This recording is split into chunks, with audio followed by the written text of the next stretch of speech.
Cinderella পরীর জাদুর সোনা রূপার রাস্তা। অনেকদিন আগের কথা, পরী রাজ্য থেকে সিন্ড্রেলা পরী পৃথিবীতে নেমে আসে একটা বিশেষ উদ্দেশ্যে। এসেই তার ব্যাগ থেকে একটা সোনার টুকরো পৃথিবীতে ফেলে, আর সেখান থেকে বেরিয়ে আসে সোনার পরী। তারপর একটা রূপার টুকরো সে পৃথিবীতে ফেলে, সেখান থেকে বেরিয়ে আসে একটা রূপার পরী। তখন সিন্ড্রেলা পরী সোনার পরী আর রূপার পরীকে বলে, তোমাদেরকে পৃথিবীতে আনা হয়েছে একটা বিশেষ উদ্দেশ্যে, যেন তোমরা মানুষের মধ্যে কে ভালো কে মন্দ তার তফাৎ বের করো, আর তারপর আমি তাদেরকে পুরস্কৃত করতে পারি অথবা শাস্তি দিতে পারি। ঠিক আছে সিন্ড্রেলা পরী, আপনি যেমনটা বলবেন আমরা তেমনটা করব। তারপর সোনার পরী ও রূপার পরী মিলে তাদের সামনে একটা সোনার রাস্তা আর একটা রূপার রাস্তা প্রকট করে, আর সেই রাস্তা পাহারা দিতে থাকে। আর সিন্ড্রেলা পরী পরীরাজ্যে ফিরে যায়। বন্ধুরা, তোমরা যারা যারা গল্পটি দেখছো তোমাদের নাম কমেন্টে লিখে জানাও, আমরা নেক্সট গল্প তোমাদের নাম দিয়ে বানাবো। তখনই সেখানে দুইটা মেয়ে আসে, ওদের নাম ছিল রাবেয়া ও আয়েশা। রাবেয়া ছিল খুবই সুন্দর আর বুদ্ধিমতী মেয়ে, ওর মনে কোনো লোভ ছিল না। আয়েশা ভালো হলেও ওর মনে একটু লোভ চলে আসে মাঝে মাঝে। যখন রাবেয়া ও আয়েশা সেই পথে আসছিল, ওদের তখন কিছু বিশেষ কাজের দরকার ছিল। ওরা যখন হঠাৎ করে ওদের সামনে সোনার উপর রাস্তা দেখতে পায়, তখন ওরা অবাক হয়ে দাঁড়িয়ে যায়। রাবেয়া বলে, আরে আয়েশা দেখো, এখানে সোনার উপর দুইটা রাস্তা আছে, জঙ্গলে তো এর আগে এমন কোনো রাস্তা দেখিনি। হ্যাঁ, আমিও তো দেখিনি রাবেয়া, এগুলো কোথা থেকে এলো? তখনই সেখানে সোনার উপর পরী প্রকট হয় আর বলে, এই যে মেয়েরা, তোমরা এখানে কেন এসেছো? জঙ্গলে কি দরকারে এসেছো? রাবেয়া বলে, আমরা আমাদের বাবা মায়ের জন্য জড়িবুটি ওষুধে নিতে এসেছি। আমাদের বাবা মা অসুস্থ, তো তাই জঙ্গলের বিশেষ জড়িবুটি পাতা আমাদেরকে সংগ্রহ করে নিয়ে যেতে হবে। আচ্ছা, তাহলে তোমাদের আমরা দুটো অপশন দিচ্ছি। সোনার পরী বলল, আমার এই সোনার রাস্তা দিয়ে গেলে তোমরা জড়িবুটি তো পাবে না, কিন্তু ধন সম্পদ অনেক টাকা পয়সা যা প্রয়োজন তা পাবে। তখন রূপার পরী বলল, আমার রাস্তা দিয়ে গেলে টাকা পয়সা ধন দৌলত সোনা রূপা রত্ন কিছুই পাবে না, কিন্তু অনেক জড়িবুটি পাবে যা তোমার বাবা মায়ের চিকিৎসার জন্য ব্যবহার করতে পারবে। এবার তোমরাই ভাবো তোমরা কি নেবে। তখন রাবেয়া বলল, আমি তো ভেবেই নিয়েছি, আমি জড়িবুটি নিতে এসেছি, আমি আমার বাবা মায়ের জন্য জড়িবুটি নেব। রূপার পরী, আপনার রাস্তা দিয়ে গেলে কি আমি সত্যি সত্যি জড়িবুটি পাবো? হ্যাঁ হ্যাঁ, অবশ্যই পাবে। আয়েশা বলল, এই রাবেয়া, তুই কি বোকা যে বাবা মায়ের জন্য এখন জড়িবুটি নিতে হবে? এই সুযোগ কেউ হাতছাড়া করে? আমরা সোনার রাস্তা দিয়ে গেলে তো অনেক সোনা পাবো, ধন দৌলত পাবো, আমরা তো অনেক ধনী হয়ে যেতে পারি। শোন, তুই যা ইচ্ছা কর, আমি তো সোনার রাস্তা দিয়ে যাব, আমি গেলাম। তারপর সেখান দিয়ে রাবেয়া রূপার রাস্তায় যেতে থাকে, আর অন্যদিকে আয়েশা সোনার রাস্তা দিয়ে যেতে থাকে। আয়েশা সোনার রাস্তা দিয়ে গিয়ে একটু আগেই দেখে একটা বিশাল সোনার বাড়ি। সেই বাড়ির ভেতরে সোনা রূপা হিরে রত্ন কোনো কিছুরই কমতি ছিল না। তারপর সেগুলো বড় একটা পোটলায় বেঁধে আয়েশা সেখান থেকে বেরিয়ে আসে আর গ্রামে ফিরে যায়। অন্যদিকে রাবেয়া যায় রূপার রাস্তায়, আর সেখানে অনেক জড়িবুটির ঔষধি গাছ দেখতে পায়। গ্রামের মানুষজন অনেক রোগে শোকে আক্রান্ত ছিল। রাবেয়া সবার কথা চিন্তা করে সেখান থেকে অনেক অনেক জড়িবুটি নেয়, আর সেগুলো নিয়ে খুশি মনে গ্রামে ফিরে আসে। বাড়ি এসে বাবা মায়ের জন্য সেই জড়িবুটির চিকিৎসা শুরু করে। শুধু তাই নয়, গ্রামবাসী যারা যারা অসুস্থ ছিল তাদের সবার জন্য জড়িবুটি নিয়ে আসে, আর তাদের সবাইকে সুস্থ করার জন্য বাড়ি বাড়ি গিয়ে সেই জড়িবুটি দিয়ে আসে। অন্যদিকে আয়েশা ধন সম্পদ সোনা রূপা টাকা পয়সা পেয়ে আর নিজের বাড়িতেই ফিরল না, নিজের জন্য একটা আলিশান বাংলো কিনে নিল। অসুস্থ বাবা মায়ের কথা একদম ভুলে গেল। সেখানে মজা মাস্তি পার্টি আনন্দ সবকিছুতে মেতে উঠলো। অন্যদিকে রাবেয়া আয়েশার বাবা মাকেও সেই জড়িবুটি দিয়ে আসলো, আর তাদেরও খুব খেয়াল রাখলো। এইভাবেই দিন কাটছিল। রাবেয়া যখন গ্রামবাসীর জন্য জড়িবুটির দরকার হতো, তখন আবারও সেই রূপার রাস্তায় চলে যেত, আর রূপার পরীর অনুমতি নিয়ে সেখান থেকে জড়িবুটি নিয়ে আসতো। অন্যদিকে আয়েশা করত তার উল্টো। আয়েশা ওর 3 বান্ধবীকে এই রাস্তার ব্যাপারে বলে দিল। ওরাও পার্টি করতে আনন্দ করতে খুবই ভালোবাসতো। ওরা তখন পৌঁছে গেল সোনার রাস্তায়। আরে এই রাস্তার কথাই তো আমাদেরকে আয়েশা বলেছিল, এখান দিয়ে গেলেই আমরা ধন সম্পদের মালিক হয়ে যাব। চল চল আমরা এখান দিয়ে যাই।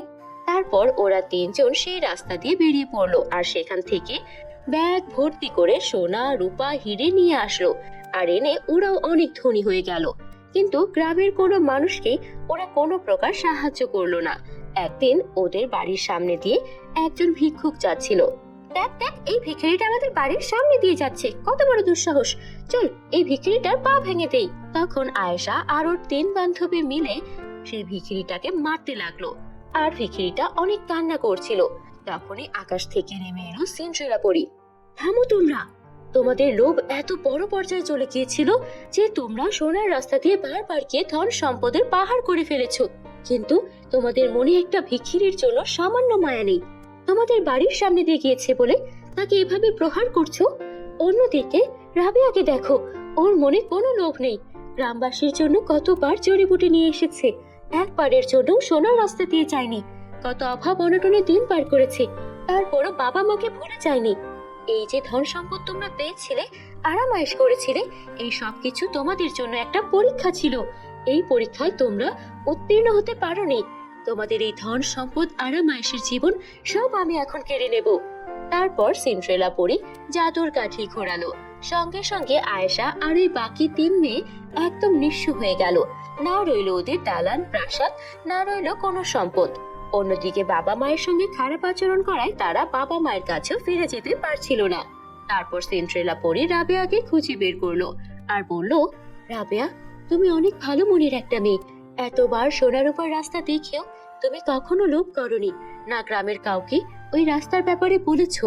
তোমার কারণে পুরো গ্রামের মানুষজন সুস্থ হতে পেরেছে। তোমার মতো একটি নির্লোভ মেয়ে আমি খুঁজছিলাম। আমি তোমাকে তোমার সব ইচ্ছা পূরণ করে দিচ্ছি। তারপর সিন্ড্রেলা পরী রাবেয়াকে ও গ্রামবাসীকে অনেক অনেক ধন সম্পদ উপহার দিল। সোনা রূপা টাকা পয়সা কোনো কিছুর আর কমতি রইল না। ওরা বাকিটা জীবন আনন্দেই কাটাতে লাগলো। বন্ধুরা, আমাদের চ্যানেলে নতুন হয়ে থাকলে আমাদের চ্যানেলটিকে সাবস্ক্রাইব করতে ভুলো না যেন। Bye bye. জাদুর ৫ জলপরী বনের জাদু। অনেকদিন আগের কথা, সমুদ্রের নিচে ছিল এক জলপরী রাজ্য। সেখানে ছিল সুন্দর সুন্দর সব মুক্তার প্রাসাদ। জলপরীরা সেখানে মনের আনন্দে ঘুরে বেড়াতো। তাদের কোনো দুঃখই ছিল না। কিন্তু একদিন ঘটল বিপত্তি। রানী জলপরী একটা বিশেষ কাজে পৃথিবীতে এলেন। কিন্তু সে তার কাজ হাসিল করার আগেই ৩ ডাইনি বোন তাদেরকে সেখান থেকে আক্রমণ করে বসলো। রানী জলপরী অন্য জলপরীদেরকে বাঁচাতে পারলেও নিজে বন্দী হয়ে গেলেন ৩ ডাইনি বোনের হাতে। আর এদিকে ৫ জলপরী কন্যা তাদের মায়ের এমন বন্দী হয়ে যাওয়ায় চিন্তায় পড়ে গেল। ওদের নাম ছিল নাইলা, মেরিনা, সিলভা, আরিশা ও তালিয়া। ওদের বিশেষ বিশেষ ক্ষমতা ছিল।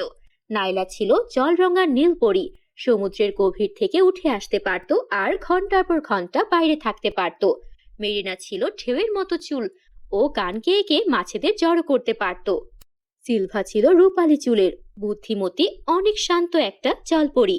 আরিশা ছিল ঝর্ণার নিচে বাস করা চঞ্চল এক জলপরী। অন্যদিকে তালিয়া ছিল সবচেয়ে বুদ্ধিমতী আর শক্তিশালী। অনেক সাহস ছিল ওর, সাগরের ঝড় ও মুহূর্তের মধ্যে নিয়ন্ত্রণ করে ফেলতে পারত। নাইলা, মেরিনা, সিলভা, আরিশা ও তালিয়া তাদের মায়ের এমন আক্রমণে আহত হওয়ার ব্যাপারে অনেক বেশি চিন্তিত হয়ে পড়ে। এখন কি করব বোন? আমাদের মাকে যে উদ্ধার করতে যেতেই হবে, কিন্তু পৃথিবীতে গিয়ে আমরা কি পারবো আমাদের মাকে উদ্ধার করতে? আমাদের মায়ের কাছ থেকে যে জলপরীর জাদুর হার ওই ডাইনিরা কেড়ে নিয়েছে, ওই জাদুর হার না পেলে যে মাকে আমরা মুক্ত করতে পারবো না। কি করব কিছুই তো বুঝতে পারছি না। ৫ জলপরী বোন নাইলা, মেরিনা, সিলভা, আরিশা ও তালিয়া চিন্তায় পড়ে গেল। বন্ধুরা, তোমরা যারা যারা গল্প দেখছো তোমাদের নামও কমেন্টে লিখে ফেলো। আমরা নেক্সট গল্পে তোমাদের নাম ব্যবহার করব। তখন জলপরী নাইলা বলল, আমি তো পৃথিবীতে অনেকক্ষণ থাকতে পারি। এমন কেমন হয় যদি আমি আমার শক্তি তোমাদের মাঝেও দিয়ে দিই আর আমরা মানুষের ছদ্মবেশে পৃথিবীতে যাই, ওই ৩ ডাইনি বোনের থেকে আমাদের মাকে উদ্ধার করে নিয়ে আসি। চলো না, আমরা পৃথিবী থেকেই আমাদের মাকে উদ্ধার করে নিয়ে আসি। হ্যাঁ হ্যাঁ বোন, আমরা রাজি, আমরা পৃথিবীতে যাব। তখন ৫ জলপরী বোন পৃথিবীতে উঠে আসলো। তখন ওরা যখন ওদের পৃথিবীতে আসার পর জলপরী রূপ বদল করছিল তখন ওদেরকে দেখে নেয় একটা ছোট্ট বাচ্চা মেয়ে। সে ভয় পেয়ে চিৎকার করতে থাকে, বাঁচাও বাঁচাও, জলপরি, মাছের মতো লেজ, আমাদেরকে মেরে ফেলবে, বাঁচাও। তাড়াতাড়ি করো বোন, আমাদের লেজ তাড়াতাড়ি মানুষের পায়ে রূপান্তর করতে হবে, নয়তো আমাদেরকে মানুষজন চিনে ফেলবে আর বন্দি করে ফেলবে মায়ের মতো। তারপর ওরা জাদু মন্ত্র উচ্চারণ করলো আর ওরা সাধারণ মানুষের মতো হয়ে গেল আর মানুষের মাঝে মিশে গেল। তখন গ্রামবাসী জড়ো হয়ে জলপরীদেরকে খুঁজছিল, কিন্তু ওরাও মানুষের মতো মিশে যাওয়ায় কেউ আর জলপরী খুঁজে পেল না। কোথায় জলপরী দেখেছো? আশেপাশে তো কাউকে দেখতে পাচ্ছি না। আরে তোমরা কোথা থেকে এসেছো মেয়ে? আমরা অন্য গ্রাম থেকে এসেছি, এখানে ঘুরে বেড়াচ্ছিলাম। আচ্ছা আচ্ছা, ঘুরে বেড়াও। আমাদের গ্রামের যা অবস্থা, বৃষ্টি হয় না, আমাদের তো না খেয়ে মরতে হয়, এখানে কি আর ঘুরে বেড়ানোর মতো কিছু আছে? আপনাদের বুঝি অনেক কষ্ট, বৃষ্টি হয় না, দেখবেন সব ঠিক হয়ে যাবে। গ্রামবাসী যার যার বাড়ি ফিরে গেলে ওরা 5 জলপরি বোন বলল, আমরা এখানে আমাদের মাকে উদ্ধার করতে এসেছি, কিন্তু এই গ্রামবাসীদের ওপরও আমাদের কিছু কর্তব্য আছে। চলো বোন, আমরা এখন এই গ্রামবাসীদের উপকার করি। আমরা আমাদের জাদু দিয়ে বৃষ্টি নামাই, তাহলে তাদের ফসলের জমিতে পানি পাবে, আর ফসল ভালো হলে তাদের আর কষ্ট থাকবে না। তারপর 5 জলপরি বোন তাদের জাদু করতে লাগলো, আর সঙ্গে সঙ্গে আকাশে মেঘের গর্জন শোনা গেল। বৃষ্টি নেমে এলো মাটিতে। সবাই গ্রামের মানুষজন বৃষ্টিতে খুশিতে নাচতে লাগলো। জমিগুলো পানি পেল আর সবাই কৃষকেরা কাজে লেগে পড়লো। তাদের সবার মনে আনন্দ ছিল। 5 জলপরি বোন বলল, আমরা তো গ্রামবাসীর উপকার করে ফেলেছি, এবার আমাদের আসল উদ্দেশ্যে এগিয়ে যেতে হবে। চলো আমরা ডাইনির গুহায় যাই, তবে ছদ্মবেশী। তখন ওদের মধ্য থেকে জলপরি মেরিনা একটা বুড়িমার রূপ ধারণ করলো আর ডাইনিদের গুহায় প্রবেশ করে বলতে লাগলো, এই যে ডাইনি বাচ্চারা, তোমরা যে তপস্যা করছো, এই তপস্যা করে তোমাদের লাভ কি হবে? তোমরা 3 জন এই কুৎসিত চেহারা নিয়ে কখনো বিয়ে তো করতে পারবে না, আর যদি বিয়েই না করতে পারো, এই সৌন্দর্য না দেখাতে পারো, তাহলে তো শক্তি দিয়ে কোনো লাভই নেই, তোমাদের তো বংশবৃদ্ধিও হবে না। আমার কাছে এমন জাদু আছে যা দিয়ে তোমরা যুবতী নারীদের মতো সুন্দর হয়ে যাবে। আমার কাছ থেকে এটা নিতে হলে তোমাদের কাছে যে ওই জলপরি রানীর হারটা আছে সেটা দিতে হবে। কি বলছেন? আপনি আমাদেরকে সুন্দরী যুবতী বানিয়ে দিতে পারবেন? ঠিক আছে, এই হার আমাদের এমনিও কোনো কাজের না, ওই রানী পরীকে তো আমরা আজকে রাতে এমনিতেই মেরে ফেলবো। দিন, আমাদের সুন্দরী বানিয়ে দিন। তখন জলপরি মেরিনা তার জাদু দিয়ে অল্প কিছু সময়ের জন্য ওই ডাইনিদের বোকা বানাতে সুন্দরী যুবতী বানিয়ে দিল। ডাইনিরা খুশি হয়ে তখন তাকে সেই জলপরির জাদুর হারটা দিয়ে দিল। হার নিয়ে এসে মেরিনা তাড়াতাড়ি তার মায়ের কাছে নিয়ে গেল বাকি 4 জলপরি বোনকে নিয়ে। মা, আমরা এসেছি, আমরা পেরেছি, এবার তোমাকে আমরা জলপরি রাজ্যে ফিরিয়ে নিয়ে যাব।